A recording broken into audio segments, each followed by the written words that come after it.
Gold is at all-time highs. Bitcoin is stuck below $90,000 and people are panicking. But this exact setup has happened before. If you want calm, data-driven crypto analysis instead of noise, subscribe now. Bitcoin is stuck below the $90,000 level. At the same time, gold and silver prices are hitting new all-time highs. Many people wonder, is something wrong with Bitcoin? Is it broken? I don't think that's the case. What's happening right now is that gold and silver are seen as safe assets during tough times. People and big institutions like central banks buy them when they are worried about rising inflation, high interest rates, global problems like war or politics. They move slowly but steadily when fear is high. Right now, many still see Bitcoin as a risky asset.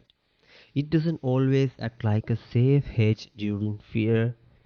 Instead, Bitcoin shines when people feel confidence again and want higher rewards. Bitcoin is just pausing while traditional safe assets lead.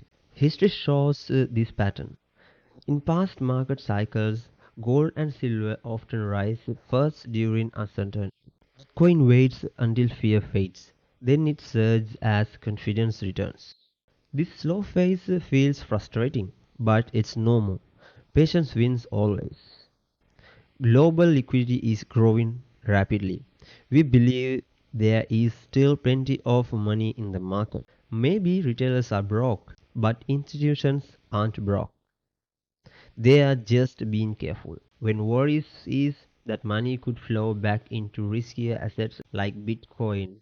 This is a battle of patience, not a sign of weakness. Bitcoin isn't lagging forever, it's building energy. Gold and silver protect during storms. Bitcoin thrives in the sunshine after. Stay patient. And remember, markets reward those who wait wisely. Bitcoin is down by 30% from its October 2025 peak of $126,000.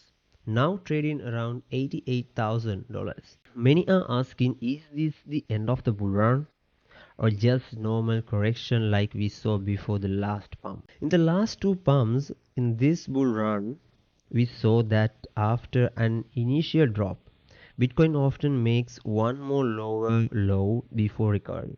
Historically, this low to lower low phase lasts around 30 to 40 days. We are currently 35 days into this phase, right in the middle of that window. This chart compares the current drop to past events. This is a healthy mid-cycle pullback. If the pattern holds, bottom and rebound could come soon, possibly pushing back towards plus $100,000. Watch for the bullish divergence on the daily time frame. But we have to warn you that time-based patterns can fail if global liquidity stays tight due to high rates or macro uncertainty. The dip could last longer. The next few days are critical. Bitcoin has seen correction like this in every bull market and recovered to new highs. Remember, patterns from history are helpful guides but never guarantees.